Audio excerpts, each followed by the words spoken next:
Hi அஸ்லாம் வலைக்கம். Welcome to babies gallery. எல்லோரும் எப்படி இருக்கீங்க? அல்ஹம்துலில்லாஹ் இங்கே எல்லோரும் நல்லாயிருக்கோம். நானும் எங்கள் அம்மாவும் என்னடா இன்றைக்கி செய்கிறது, என்ன சமையல் பண்ணலாம் அப்படின்னு சொல்லிட்டு டிஸ்கஸ் பண்ணிவிட்டு பேசிகிட்டு இருந்தோம். அந்த நேரம் பார்த்து மீன், எறா, நண்டு அப்படின்னு சொல்லிட்டு வாசலில் சவுண்டு வந்துச்சு. அவங்க இன்றைக்கி மீன்காரங்க வந்திருந்தாங்க. இந்த நண்டும் எறாவும் எடுத்துகிட்டு வந்திருந்தாங்க. நண்டு சின்னதாக இருந்தாலும் ஆனால் சூப்பராக இருக்கும். இந்த நண்டு டேஸ்ட் நல்லாயிருக்கும். இது கடல் நண்டு தான் இது. இதெல்லாம் அம்மா க்ளீன் பண்ணி கொடுத்துட்டாங்க சூப்பராக. இறாலும் க்ளீன் பண்ணி கொடுத்துட்டாங்க. சரி நண்டு கிரேவியும் இறால் கிரேவியும் வச்சா சரி வராதே, என்ன செய்யலாம் அதுக்கு, ரசம் வைக்கணுமே அப்படின்னு சொல்லிட்டு ஒரு இன்ஸ்டன்ட் ரசம் தாங்க வச்சேன். இந்த ரசம் நான் ஏற்கனவே போட்டிருக்கேன். தக்காளி, மிளகு, ஜீரகம் எல்லாமே அப்படியே பொடியாக போட்டுக்கோங்க. ஒரே ஒரு சொலை புளி அதுலேயே போட்டுருங்க. நீங்கள் போட்டுட்டு நல்லா எல்லாத்தையும் பூண்டு எல்லாத்தையும் போட்டு பெருங்காயம் எல்லாம் போட்டு அப்படியே ஒரு பல்ஸ் மூடு கொடுத்துருங்க. கொடுத்துட்டு இதில் நம்ம கடுகு உளுத்தம் பருப்பு, காஞ்ச மிளகா, அப்புறமேலு கருவேப்பிலை எல்லாம் போட்டு பெருங்காய பொடி போட்டு இந்த நம்ம பல்ஸ் மூடில் அரைச்சி வச்சுருக்கோம்ல அதையும் தூக்கி அதிலே ஊற்றிடுங்க. ஊற்றிட்டு நம்ம தேவையான அளவு தண்ணி ஊற்றிட்டு கொஞ்சமாக உப்பு போட்டுக்கோங்க.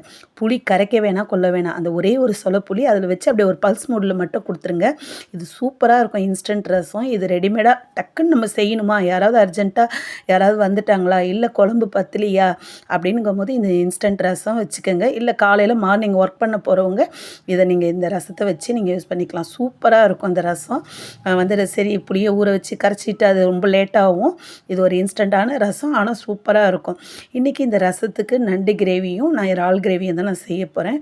பார்க்கும் போதே எவ்வளோ சூப்பராக இருக்குது பாருங்கள். ரசம் நல்லா அப்படியே நுரைமாக நுரைச்சிட்டு வரணும். அப்போ மல்லித்தலை தூவி விட்டு இறக்கி வச்சுருங்க. நெக்ஸ்ட்டு நம்ம என்ன செய்ய போகிறோம், நண்டு கிரேவி தான் செய்ய போகிறோம். நண்டு சின்னதாக இருந்தாலும் இது டேஸ்ட் சூப்பராக இருக்கும். நண்டு கிரேவி நான் ஏற்கனவே வீடியோவில் போட்டிருக்கேன். சரி பிக்னஸ் யாராவது பார்த்தா யூஸ்ஃபுல்லாக இருக்கும். கொஞ்சமாக எண்ணெய் ஊற்றிக்கங்க.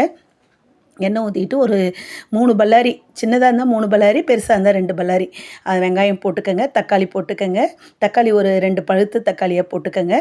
அப்புறம் 2 பச்சை மிளகா போட்டுக்கோங்க. எல்லாத்தையுமே இதை நல்லா கிரேவிக்கு நல்லா வதக்கணும். நல்லா வதக்கி விடுங்க. சூப்பராக இருக்கும். இந்த நண்டு கிரேவிக்கும் ரசத்துக்கும் சூப்பராக இருக்கும்.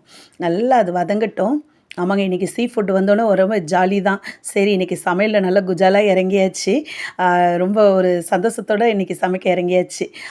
எப்போதும் ஆஸ் யூஸ்வல் நான் எப்போதும் ரைஸ் குக்கரில் போடுற மாதிரி இன்றைக்கி ரைஸ் போட்டுட்டேன். ரைஸ் போட்டாச்சு.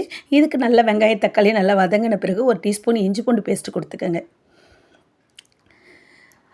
இஞ்சி பூண்டு பேஸ்ட்டு கொடுத்துட்டு அதுக்கு தேவையான ஸ்பைசஸ் போட்டுக்கோங்க. கொஞ்சமாக மஞ்சள் பொடி போட்டுக்கோங்க. காரப்பொடி போட்டுக்கோங்க. தேவையான அளவு காரப்பொடி போட்டுக்கோங்க. தனியா பொடி போட்டுக்கோங்க. போட்டுட்டு அதை எல்லாத்தையும் நண்டு எல்லாத்தையும் போட்டு நல்லா மிக்ஸ் பண்ணிவிடுங்க. கடல் கிட்ட இருக்கிறவங்களுக்கு பெரிய நண்டு கிடைக்கும். இங்கே சைடு கடல் கிடையாது, ஏரி தான் இருக்குது. அதனால் நண்டு எந்த நண்டு கிடைச்சாலும் எங்களுக்கு ரொம்ப ஹாப்பி தான் எங்களுக்கு. ஏன்னா நண்டு நாங்கள் சாப்பிட்றது ரேர் தான். அதனால் நண்டு கிடைக்கும் போது எங்களுக்கு ஜாலியாக நாங்கள் வாங்கி நாங்கள் சமைச்சிருவோம். இன்றைக்கி நான் அந்த எறா கிரேவி செய்கிறதுக்கு அது ஆஸ் யூஸ்வல் அதே மாதிரியே தான் எப்படி நம்ம செய்வோமோ நண்டு கிரேவி செய்வோமோ அதே மாதிரி வெங்காயம் தக்காளி பச்சை மிளகாய் இஞ்சி பூண்டு தேவையான அளவு உப்பு போட்டு அதை நல்லா வதக்கி விட்டுக்கோங்க. இறால் சூப்பராக அம்மா க்ளீன் பண்ணி கொடுத்துருக்காங்க. நண்டுக்கும் தேவையான அளவு உப்பு போட்டுக்கோங்க.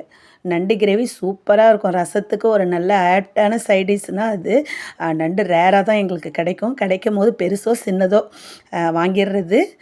நண்டு எல்லாருக்குமே பிடிச்ச ஒரு சீ ஃபுட்டில் அது ஒரு இது நண்டுனா. அப்புறம் இறால் கிரேவிக்கு தேவையான ஸ்பைசஸ் போட்டுக்கோங்க. மஞ்சள் பொடி போட்டுக்கோங்க, மிளகாய் பொடி போட்டுக்கோங்க.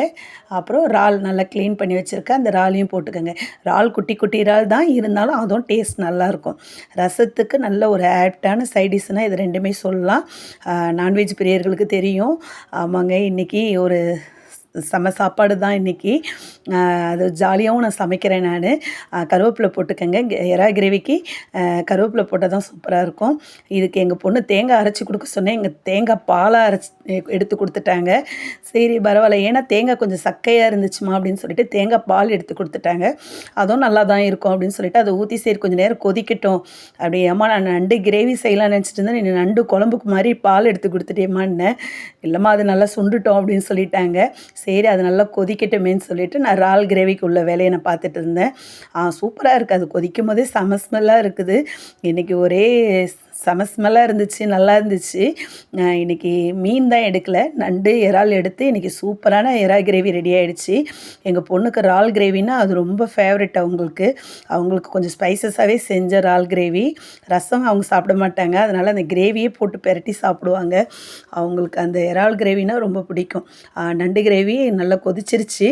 கொதிச்சு ஓரளவுக்கு கிரேவி ஆயிட்டிருக்கு. நான் ஸ்பைசஸ் ரொம்ப ஆட் பண்ணல. ஏன்னா வந்து அம்மாவுக்கு வேணாம், ரொம்ப காரம் வேணாம்னு சொல்லிட்டு. இதே மாதிரி இன்ட்ரெஸ்டிங்கான வீடியோ பார்க்கணும்னா என்னோட சேனல் லைக் பண்ணுங்கள், ஷேர் பண்ணுங்கள். தேங்க்ஸ் ஃபார் வாட்சிங்.